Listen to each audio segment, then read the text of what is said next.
सभी को नमस्कार। अपना जो टॉपिक चल रहा था त्रिभुज, और त्रिभुज से जुड़े अपनों ने सभी प्रॉपर्टीज और उस पे जो क्वेश्चन बनते हैं वो अपनों ने कर लिए। अब अपने आगे बात करेंगे चतुर्भुज, और चतुर्भुज के प्रकार कौन से हैं।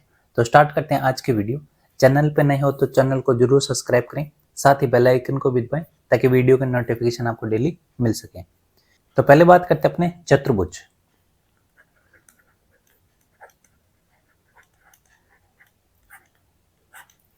अब चतुर्भुज में सबसे पहले तो अपने को ध्यान रहना चाहिए कि अपने पास इसमें टोटल अवयव कितने हैं। तो पहले चतुर्भुज बना लेते हैं अपने। तो जैसे मान लो ये चतुर्भुज है,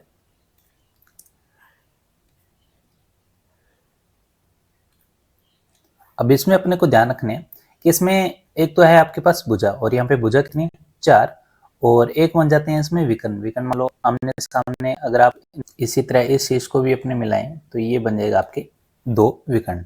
तो 4 भुजा होगी, 2 विकर्ण हो गए, और आपके पास 4 यहाँ पे क्या होंगे, कोण। तो ये भी कोण हो गया, यानी ये। इसका मतलब अपने कह सकते हैं कि इसमें टोटल अवयव कितने होंगे। तो इसमें टोटल जो अवयव मिलेंगे वो मिलेंगे 10। कितने अवयव, 10। और 10 में क्या क्या है कि इसमें एक तो 4 तो आपके पास क्या है, भुजा, 2 क्या है, विकर्ण, और 2 ही क्या है आपके पास, यानी कोण कितने होंगे, 4, यानी 4 क्या है आपके पास, कोण। तो टोटल अवयव कितने होंगे, 10। ठीक है। और चतुर्भुज से जो डेफिनेशन बनती है वो ये बनती है कि चारों भुजाओं से जो घिरी आकृति होती है उसे क्या कहते हैं, चतुर्भुज। उसके बाद बात करें कि आपके पास मिनिमम कितने अवयव आपको दें कि आप क्या बना दो, चतुर्भुज। यानी कम से कम अवयव आपको यूज करने और क्या बनाना है, चतुर्भुज। तो ध्यान रखना हमेशा कि चतुर्भुज में जो मिनिमम जो अवयव चाहिए वो कितने चाहिए, 5। यानी 5 एलिमेंट चाहिए तब जाके क्या बनेगा, चतुर्भुज। कौन कौन से, तो ध्यान रखना, एक तो 4 भुजा आपको मिल जाए, और क्या मिल जाए, एक विकर्ण। पहले तो कंडीशन है ये। ठीक है, 4 भुजा मिल जाए और क्या मिल जाए, एक विकर्ण, तो भी आप क्या बना सकते हो, चतुर्भुज। उसी तरह आपको क्या मिल जाए, 3 भुजा, 3 भुजा और क्या मिल जाए, 2 विकर्ण, तब भी क्या बना सकते हो, चतुर्भुज। और लास्ट जो आपको ध्यान रखना है कि 4 क्या मिल जाए आपको, भुजा, और यहाँ पे एक विकर्ण है तो और एक में क्या मिल जाए आपको, कोण, तब भी अपने क्या बना सकते हैं, चतुर्भुज। तो इसमें अपने को ये ध्यान रखना है कि कम से कम आपको कितने अवयव चाहिए, 5, यानी 5 एलिमेंट आपको मिल जाए तो आप क्या बना सकते हो, चतुर्भुज, कम से कम।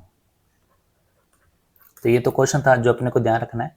उसके बाद बात करें कि चतुर्भुज में जो अंतःकोणों का योग है वो कितना है, और उसी तरह बात करें बहिष्कोणों का योग कितना है। तो ध्यान रखना है कि चतुर्भुज में जो अंतःकोणों का योग है, अंतःकोणों का जो योग है वो कितना रहेगा, वो हमेशा रहेगा 360। कितना, 360। और बहिष्कोण की बात करें तो कोई भी आपके पास आकृति आ जाए, त्रिभुज आ जाए, चतुर्भुज आ जाए, आयत आ जाए, तो बहिष्कोणों का योग हमेशा कितना होता है, 360। तो इसका हमेशा फिक्स रहेगा बहिष्कोण। तो बहिष्कोणों का जो योग रहेगा वो कितना रहेगा, 360। तो चतुर्भुज के अंतःकोणों का योग यानी इन चारों कोणों का योग कितना होगा, 360। और बहिष्कोणों का योग हमेशा फिक्स रहेगा कितना, 360। तो ये भी अपने को ध्यान रखना है। आगे अपने बात करते हैं, जैसे मान लो एक चतुर्भुज है, और उस चतुर्भुज के प्रत्येक जो कोण है 180 डिग्री से क्या है, कम है। ठीक है, 180 डिग्री से क्या कम है। तो अपने को ध्यान रखना है कि अगर ऐसी कंडीशन आ जाए तो उसके लिए अपने उस चतुर्भुज को क्या कहते हैं, उसको कहते हैं उत्तल। उसको क्या कहते हैं, उत्तल चतुर्भुज।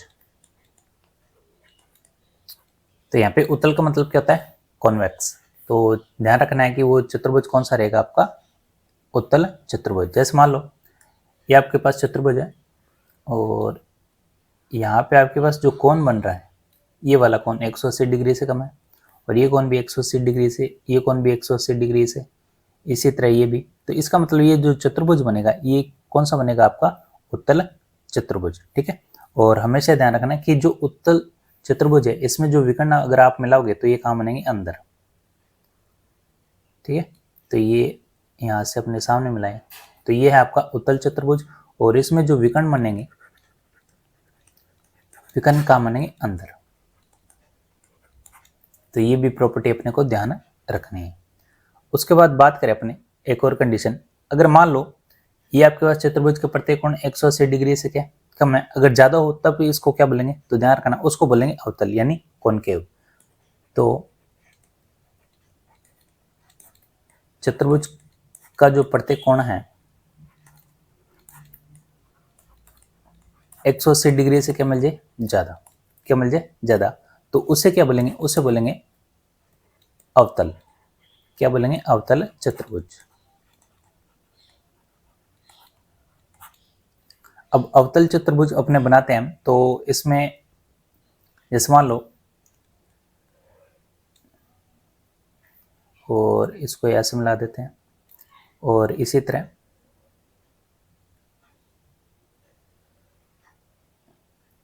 ठीक है। तो ये आ गया आपके पास ए बी सी और ये क्या हो गया डी। तो ये जो कोण है ये होगा 180 डिग्री से ज्यादा, यानी उसका एक जो कोण मिल जाए आपको 180 डिग्री से ज्यादा, तो वो आपका जो चतुर्भुज है वो क्या कहलाएगा, अवतल चतुर्भुज। ठीक है, तो अपने को ये ध्यान रखना है। अब इसके अपने विकर्ण मिलाते हैं, तो यहाँ से देखो विकर्ण कहाँ से मिलाते हैं, शीट से। तो देखो इस शीट से आप मिलाओ इस शीट से, तो एक तो ये तो विकर्ण हो गया, उसी तरह यहाँ से अपने मिलाए तो आपके पास एक विकर्ण हो गया ये। ठीक है, तो इसका मतलब अपने को ध्यान रखना है कि जो आपके पास विकर्ण बन रहे हैं वो कहाँ बन रहे हैं, विकर्ण चतुर्भुज के बाहर, यानी विकर्ण कौन से बन रहे हैं, चतुर्भुज के बाहर। तो अपने लिख सकते हैं कि जो इसके विकर्ण है, इसके विकर्ण कहाँ बनेंगे, चतुर्भुज के बाहर। ठीक है, बस ये दोनों ध्यान रखने। उत्तल का मतलब होता है कॉन्वेक्स और इसका मतलब होता है कॉनकेव। ठीक है, तो इसमें जो विकर्ण बन रहे हैं अंदर बनते हैं और इसमें जो विकर्ण बन रहे हैं कहाँ बन रहे हैं, बाहर।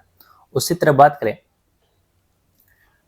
अगर आपको पूछ ले चतुर्भुज की भुजाओं के मध्य जो आप मिलाते हैं अपने, तो उससे कौन सी आकृति बनेगी। जैसे मान लो यहाँ पे आपके पास कोई भी आप चतुर्भुज बना लो,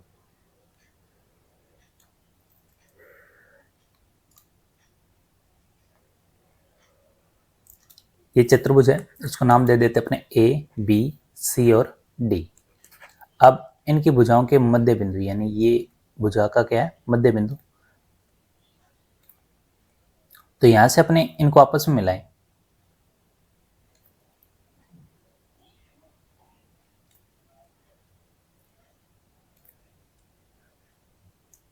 तो ये क्या बनेगा, इसको नाम देते अपने पी क्यू आर एस।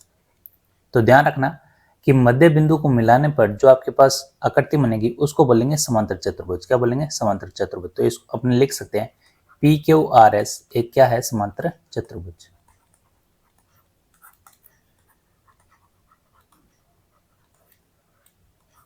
ठीक है, तो ये भी अपने को प्रॉपर्टी ध्यान रखनी है कि अगर भुजाओं के मध्य बिंदु को अपने मिला दें तो आपके पास क्या मिलेगा, चतुर्भुज। और समांतर चतुर्भुज कौन सा है, पी क्यू आर एस। ऐसा नहीं है कि आप कोई भी डायग्राम बनाओ चतुर्भुज का, उसके मध्य बिंदु को मिलाओगे तो हमेशा क्या बनेगा आपका, समांतर चतुर्भुज। उसके बाद बात करें, वृत्त है और वृत्त को मान लो ये ए बी सी डी है और ये क्या कर रहा है, इसको स्पर्श कर रहा है, यानी जो चतुर्भुज है इस वृत्त को स्पर्श कर रहा है। तो इसमें जो आपके पास प्रॉपर्टी है वो ध्यान रखना है कि जो ए बी है और सी डी का जो जोड़ है, ए बी और सी डी का जो जोड़ है वो किसके बराबर होगा, ध्यान रखना वो होगा ए डी और किसके, बी सी के, यानी ए डी और किसके, बी सी के। ठीक है, तो ये भी अपने को ध्यान रखना। ये कब होगा, जब मान लो एक चतुर्भुज है और जो वृत्त को क्या कर रहा हो, चारों साइड से क्या करो, स्पर्श कर रहा हो। तो इसका मतलब आपको कौन सी प्रॉपर्टी ध्यान रखनी है कि जो ए बी यानी आमने सामने की जो भुजाओं का जो जोड़ है वो क्या होगा, उसी तरह आमने सामने की भुजाओं के जोड़ के क्या होगा, बराबर। ठीक है, मान लो जैसे एक क्वेश्चन है कि आपको ए बी यहाँ पे दे दिया जाए 5 सेंटीमीटर और सी डी मान लो कितना है 6 और डी ए मान लो कितना है 7 सेंटीमीटर, तो बताओ बी सी का मान कितना होगा। तो क्वेश्चन ऐसे भी आ जाता है, ए बी कितना है यहाँ पे मान लो 5 है और सी डी कितना है 6 है और डी ए कितना है 7, डी ए कितना है 7। तो देख लो यहाँ पे 5 और 6 का जोड़ कितना है 11। उसी तरह इन दोनों का जोड़ भी कितना होना चाहिए 11, यानी ये 7 है तो यहाँ पे कितना होगा 4। तो ऐसे भी निकाल सकते हैं अपने। ठीक है, नहीं तो ये प्रॉपर्टी लगाई A B plus C D यानी 5 प्लस 6 और ए डी का मान कितना है, यहाँ पे ए डी का मान है 7 और अपने को निकालना क्या है, बी सी। तो 5 और 6 11, 7 प्लस बी सी, तो 11 में से उधर 7 घटा दो तो आपके पास कितना आएगा 4। ठीक है, तो ये भी अपने को ध्यान रखना है। उसके बाद बात करते हैं अपने चतुर्भुज के प्रकार कि चतुर्भुज के प्रकार कौन कौन से हैं। तो स्टार्ट करते हैं। चतुर्भुज के प्रकार।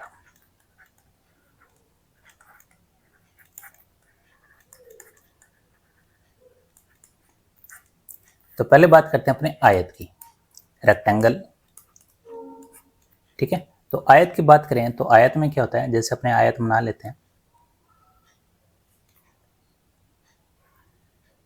तो ये आयत है और आयत में अपने पढ़ते ही आ रहे हैं कि इसके आमने सामने की भुजाएं क्या होती है, बराबर।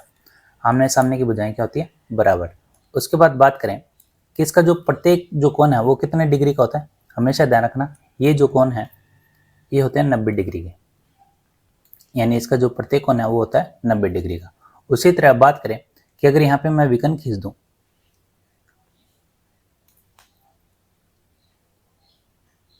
ये विकर्ण खींच दिया, तो ये क्या करेगा, एक दूसरे को क्या करेगा, समद्विभाजित। तो ध्यान रखना, विकर्ण एक दूसरे को क्या करते हैं, समद्विभाजित।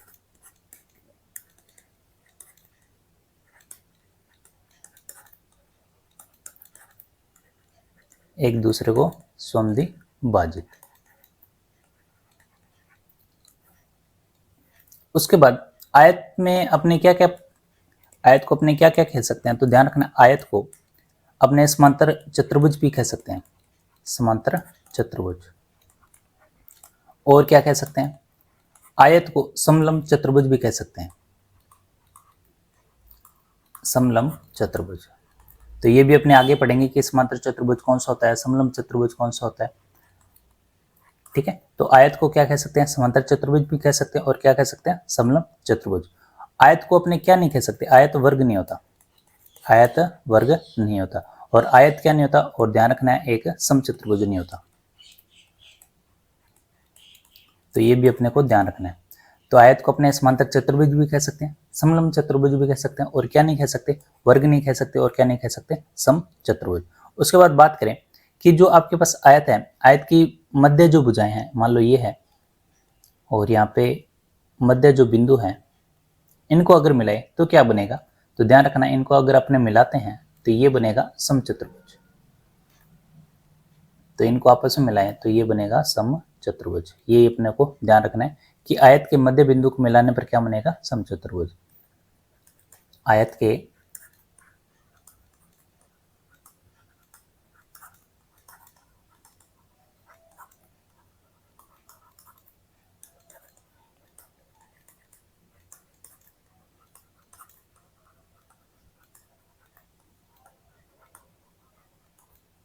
समचतुर्भुज बनता है।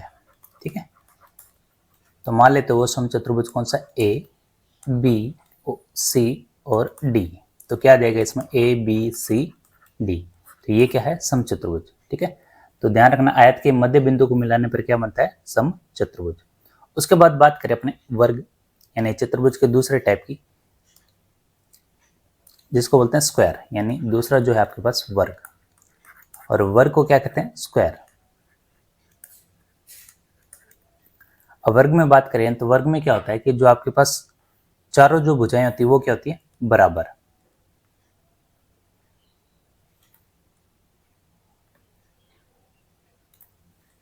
ये क्या है, वर्ग। और वर्ग में चारों भुजाएं क्या होती है, बराबर। उसके बाद बात करें कि इसका जो प्रत्येक कोण है वो भी होता है 90 डिग्री। और उसके बाद बात करें कि अगर अपने इसमें विकर्ण खींच दें तो ये एक दूसरे को क्या करते हैं, समकोण पे समद्विभाजित करते हैं। और इसमें अपनों ने पढ़ा था कि ये एक दूसरे को समद्विभाजित करते हैं लेकिन समकोण पे नहीं करते। ठीक है, तो ये भी अपने को ध्यान रखना है। तो इसमें आपके पास कौन कौन से पॉइंट बन जाते हैं, एक तो ध्यान रखना कि जो विकर्ण है वो क्या करते हैं, समकोण पे समद्विभाजित करते हैं।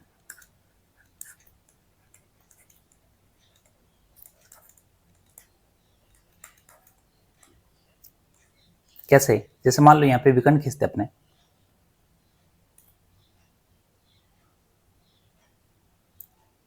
तो ये जो कोण है और ये कोण, ये कितने डिग्री का होगा, 90 डिग्री का। ठीक है, तो ये अपने को ध्यान रखना है कि जो विकर्ण है आपस में समकोण पर क्या करते हैं, समद्विभाजित। अब अपने वर्ग को क्या क्या कह सकते हैं, तो ध्यान रखना, वर्ग समांतर चतुर्भुज भी होता है। ठीक है, और क्या कह सकते हैं, इसमें समांतर चतुर्भुज होता है, और ये चारों भुजाएं समान है तो इसको क्या कह सकते हैं अपने, समचतुर्भुज भी, समचतुर्भुज। ठीक है। और क्या कह सकते हैं, इसको कह सकते हैं समलंब, समलंब चतुर्भुज भी कह सकते हैं। और क्या कह सकते हैं, वर्ग को आयत भी कह सकते हैं, ठीक है।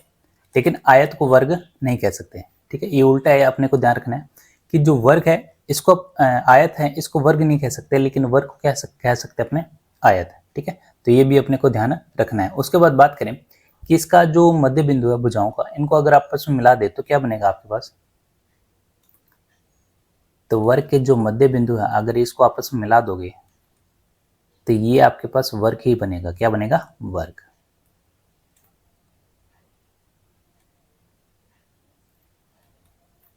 तो इसको नाम दे देते अपने ए, बी, सी और डी। तो वर्ग के जो मध्य बिंदु हैं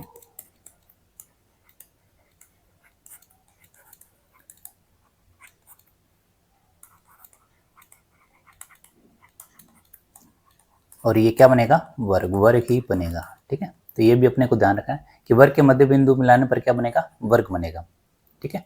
तो और उसमें अपनों ने क्या पढ़ा था कि जो आयत है उसमें मध्य बिंदु मिलाएं तो क्या बनेगा, ये समचतुर्भुज, ठीक है।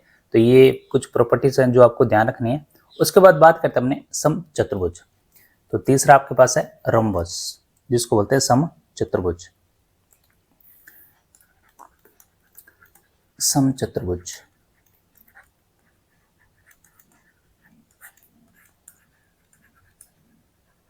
यानी रोम्बस। इसमें क्या होता है कि जैसे मान लो समचतुर्भुज में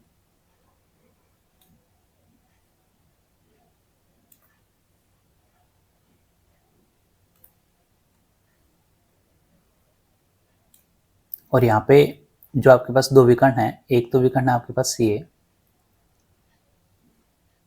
और एक विकर्ण है आपके पास ये। अब समचतुर्भुज में क्या होती है, चारों भुजाएं समान होती है, यानी ये ए, ये भी ए, ये भी ए और ये ए। और दो विकर्ण है तो इनको मान लेते हैं, एक जो विकर्ण है आपके पास D1 और दूसरा विकर्ण है D2, ठीक है। तो ये विकर्ण है आपके पास। तो अपने आगे बात करते हैं। तो इसमें जो एक कंडीशन ध्यान रखनी है, एक फॉर्मूला होता है कि जो 4a² है वो बराबर होता है D1² के प्लस D2² के। यहाँ पे आपके पास a जो है, a क्या कहलाएगी यहाँ पे, भुजा, और D1 और D2 क्या है, D1 और D2 है विकर्ण यानी डायगोनल, ठीक है। तो ये है समचतुर्भुज। और इसमें एक चीज ध्यान रखना है, अगर इसमें चारों भुजाएं समान है और इसमें जो सम्मुख भुजाएं वो क्या होती है, समांतर। सम्मुख भुजाएं क्या होती है, समांतर। तो जैसे ये भुजा और ये भुजा क्या समांतर है, उसी तरह ये भुजा और ये भुजा आमने सामने क्या समांतर। तो इसका मतलब एक चीज ध्यान रखना है कि सम्मुख भुजाएं समांतर है और इसमें ध्यान रखना है सम्मुख कोण। सम्मुख का मतलब होता है आमने सामने, ठीक है। तो आमने सामने कैसे, तो ये कोण और ये कोण ये क्या होंगे, बराबर। इसी तरह ये कोण और ये कोण क्या होंगे, बराबर। तो मान लेते हैं ये ए है, बी है, सी है और क्या है, डी। तो इसमें जो कोण ए है बराबर होगा कोण सी के, तो कोण ए बराबर होगा कोण सी के। उसी तरह कोण डी जो बराबर होगा कोण डी के, यानी सम्मुख कोण।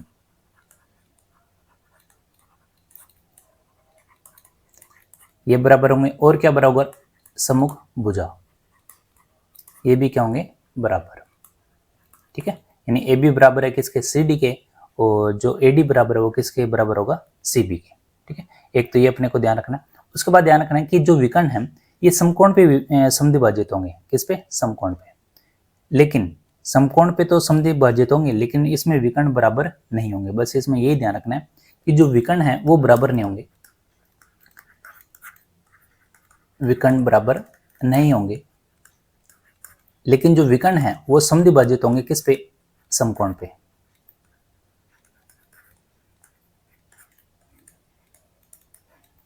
ठीक है। एक तो ये ध्यान रखना है। उसके बाद बात करें अपने कि जो समचतुर्भुज है, समचतुर्भुज है इसको अपने क्या क्या कह सकते हैं, तो समचतुर्भुज को अपने समांतर चतुर्भुज भी कह सकते हैं और क्या कह सकते हैं, और एक फिक्स रहेगा समलंब, समलंब चतुर्भुज भी कह सकते हैं, ठीक है। तो समचतुर्भुज को अपने ये दो बातें और ध्यान रखनी है, समांतर चतुर्भुज और क्या कह सकते हैं, समलंब चतुर्भुज। उसके बाद बात करते हैं चौथा जो आपके पास चतुर्भुज है यानी समांतर चतुर्भुज। तो अपने बात करते हैं चौथे चतुर्भुज की, समांतर चतुर्भुज।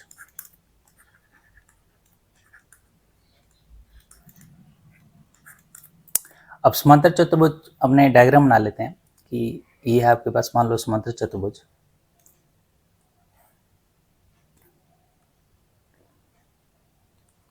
अब इसमें अपने को क्या ध्यान रखना है कि जो अपनों ने पहले चतुर्भुज पढ़ा, कौन सा चतुर्भुज, समचतुर्भुज। तो समचतुर्भुज की जो सेम कंडीशन है वो कौन सी है आपकी, समांतर चतुर्भुज की। कैसे, तो इसमें एक तो ध्यान रखना है जो भुजाएं होंगी वो क्या होंगी, बराबर। एक तो भुजाएं क्या होगी, बराबर, और भुजाएं भी कौन सी, सम्मुख, यानी आमने सामने की, ठीक है। और उसके बाद ध्यान रखना भुजाएं क्या होगी, समांतर, ठीक है। भुजाएं क्या होगी, समांतर। तो ध्यान रखना अपने को जो सम्मुख भुजाएं वो क्या होगी, बराबर, और यहाँ पे भुजाएं क्या होगी आपकी, समांतर। उसके बाद अपनों ने बात किया था कि जो समचतुर्भुज है उसमें सम्मुख जो कोण होते हैं, यानी ये कोण और ये कोण क्या होंगे, आपस में बराबर है। उसी तरह समांतर चतुर्भुज में भी क्या होंगे, सम्मुख जो कोण होते हैं वो क्या होते हैं, बराबर, ठीक है। यानी ए बी सी और डी, यानी ए जो कोण है बराबर है किसके, सी के, और उसी तरह जो कोण बी है वो बराबर है किसके, कोण डी के। तो ये आ जाएंगे सम्मुख कोण, यानी ये बराबर होंगे आपके, ठीक है। उसी तरह ये सम्मुख भुजाएं भी क्या होंगी, आपस में बराबर। अब एक चीज ध्यान रखना, ये 90 डिग्री नहीं होगी। जरूरी नहीं है कि अपने जो चतुर्भुज बनाए उसमें सभी कोण क्या हो, 90 डिग्री। तो ये जरूरी नहीं है 90 ही हो। तो हमेशा ध्यान रखना कि आपके सम्मुख जो भुजाएं और सम्मुख कोण क्या होते हैं, बराबर। उसके बाद बात करें समांतर चतुर्भुज में जो विकर्ण है,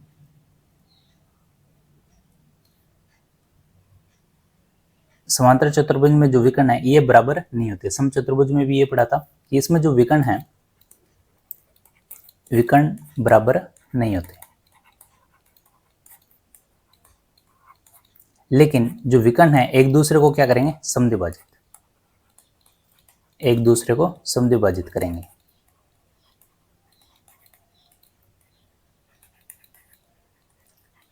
और समचतुर्भुज में ये पढ़ा था कि एक दूसरे को क्या करेंगे, समद्विभाजित, लेकिन 90 डिग्री पर नहीं, ठीक है। तो ये अपने को ध्यान रखना है। उसके बाद बात करें कि जो समांतर चतुर्भुज है इसको अपने क्या बोल सकते हैं, इसको बोल सकते हैं अपने समलंब चतुर्भुज, समलंब चतुर्भुज। तो ये भी अपने को ध्यान रखना है कि समांतर चतुर्भुज को क्या बोल सकते हैं, समलंब चतुर्भुज। उसके बाद एक नोट ध्यान रखना है कि समांतर चतुर्भुज में क्या होता है कि आपके पास यहाँ पे दो ट्रायंगल बन रहे हैं, ए सी डी, ठीक है, और दूसरा बन रहा है ए बी डी। ये क्या करते हैं, आपस में क्या करते हैं, सर्वांगसम त्रिभुज होते हैं। क्या होते हैं, सर्वांगसम त्रिभुज। यानी इसमें क्या होता है कि समांतर चतुर्भुज में जो आपके पास ए सी जो भुजा होती है विकर्ण, और एक होती है बी डी, ये आपस में क्या करते हैं, सर्वांगसम त्रिभुज में विभाजित कर देता है। कैसे, जैसे मान लो यहाँ पे मैं लिखता हूँ कि जो त्रिभुज है ए बी और ये आ जाएगा सी, तो ये सर्वांगसम होगा किसके, तो यहाँ पे अपनों ने एक बात पढ़ी कि सम्मुख जो भुजाएं होती है वो क्या होती है, बराबर। तो ए बी के बराबर देखो क्या है, जो ए बी है इसके बराबर है सी डी। तो यहाँ पे अपने लिख लेते हैं ए बी के जो बराबर है वो सी डी। उसके बाद क्या बचा, सी डी, और यहाँ पे बचा आपके पास ए, ठीक है। तो ये आ जाएगा ए, क्योंकि बी सी किसके बराबर है, बी सी बराबर है डी ए के। डी ए लिखो या क्या लिखो, ए डी, एक ही बात है, लेकिन ये क्या होना चाहिए, आपस में बराबर। तो एक चीज ये ध्यान रखनी है कि जो समांतर चतुर्भुज का जो एक विकर्ण है दो त्रिभुजों को क्या करता है, सर्वांगसम, क्या करता है, सर्वांगसम। ये अपने को ध्यान रखना है। अब उसके बाद बात करें अपने समलंब चतुर्भुज की। समलंब चतुर्भुज क्या होता है, पांचवा है समलंब चतुर्भुज।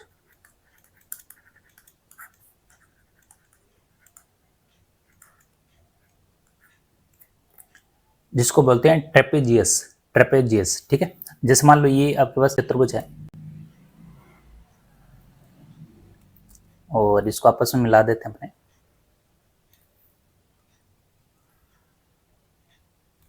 इसको नाम दिया ए बी सी और डी, ठीक है। अब इसमें क्या होता है कि जो ए बी है वो समांतर होता है सी डी के, किसके, ए बी जो समांतर होता है सी डी के। उसके बाद बात करें अपने कि इसमें जो सम्मुख भुजाएं हैं इसका एक जोड़ा क्या होता है, समांतर। जो यही अपनों ने बात की कि इसका जो एक पेयर है वो क्या होता है, समांतर है। यानी अपने को ध्यान रखना है कि जो एक पेयर है वो क्या होता है, समांतर। उसके बाद बात करें कि जो समलंब चतुर्भुज में जो विकर्ण है, जैसे ये ए को अपने सी से मिलाएं, और डी को मिला देते हैं बी से। तो इसमें जो आपके पास विकर्ण बन रहे हैं ये एक दूसरे को समान अनुपात में क्या करते हैं, विभाजित, समान अनुपात में, ठीक है, समविभाजित नहीं करते, समान अनुपात।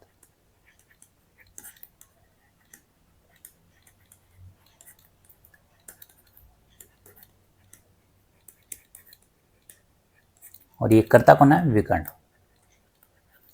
तो समलंब चतुर्भुज में यही ध्यान रखना है कि जो विकर्ण है इनको क्या करता है, समान अनुपात में विभाजित करता है। कैसे, जैसे मान लो ये ओ है तो अपने क्या लिख सकते हैं, तो अपने लिख सकते हैं यहाँ पे कि जो ओ ए है बटा ओ सी किसके बराबर होगा, ये बराबर होगा ओ बी और बटा क्या आ जाएगा, ओ डी। तो ये इसमें प्रॉपर्टी ध्यान रखनी है कि जो समलंब चतुर्भुज है इसमें जो विकर्ण होता है वो क्या करता है, समान अनुपात में विभाजित करता है। तो उसकी प्रॉपर्टी ये, देखिए ये भी अपने को ध्यान रखना है। उसके बाद बात करें कि आपके पास मान लो समांतर चतुर्भुज है, तो जैसे मान लो ये आपके पास समलंब चतुर्भुज है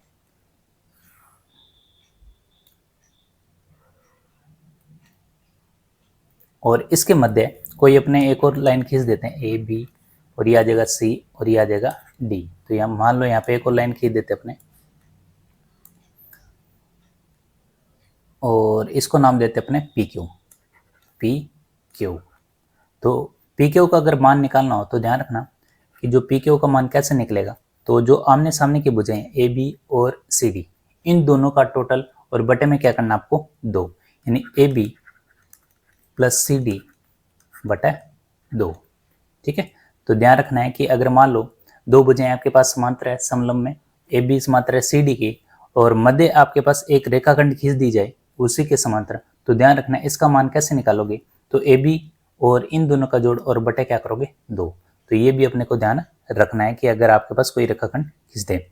उसके बाद मान लो जैसे अपनों ने यहाँ पे बात की एक समलंब चतुर्भुज और दो विकर्ण है, ये समान अनुपात में विभाजित कर दें, तो इनका मान लो मध्य जो बिंदु है, इस जो AC है इसका मध्य बिंदु बनता है यहाँ पे, ठीक है। उसी तरह ये जो आपके पास BD है इसका मध्य बिंदु मान लो यहाँ पे है और इनको आपस में मिलाएं तो ये भी एक रेखा बन रही है और इस रेखा को अपने नाम दे देते हैं PQ। मान लो ये P है और ये क्या है Q। अभी आपस में मिलेंगे, मान लो इस PQ का मान बताओ क्या होगा, तो ध्यान रखें इसका भी फॉर्मूला ध्यान रखना, जो PQ है वो क्या होगा, जो CD है आपके पास CD और AB इन दोनों का अंतर और बटे क्या कर दो आप 2, यानी CD माइनस AB और बटे क्या कर दो 2, ठीक है। तो ये भी अपने को ध्यान रखना है। इसमें क्या कर रहे थे अपने कि बीच में लाइन खींच रहे थे, तो PQ का मान क्या आएगा AB प्लस CD बटा 2, यानी इन दोनों का योग बटा 2।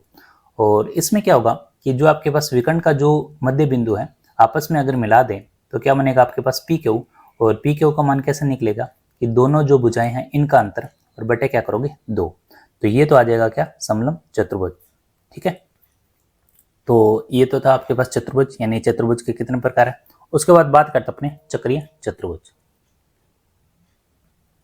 तो छठा जो पॉइंट है वो है चक्रीय चतुर्भुज।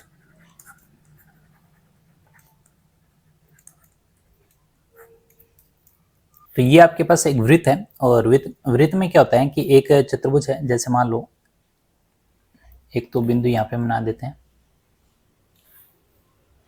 और ये अपने खींचते हैं यहाँ पे,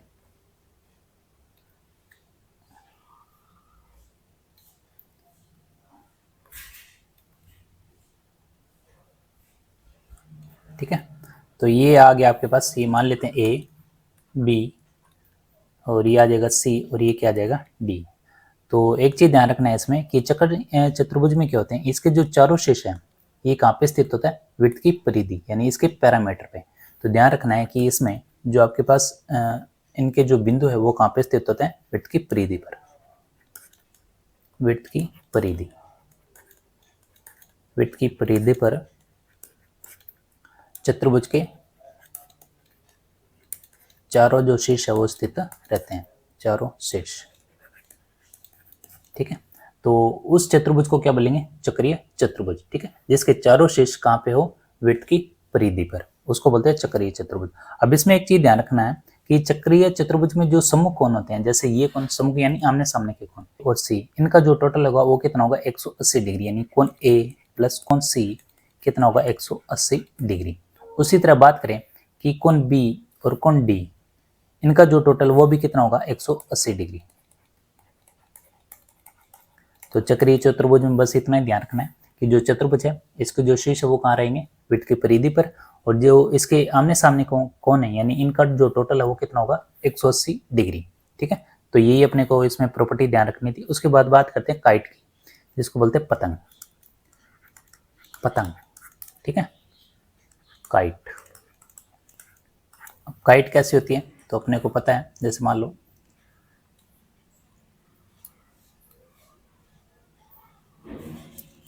ये क्या है काइट, और इसको नाम दे देते अपने ए, ये आ जाएगा बी, सी और ये है डी। ठीक है, अब इसके विकर्ण मिला देते अपने आपस में।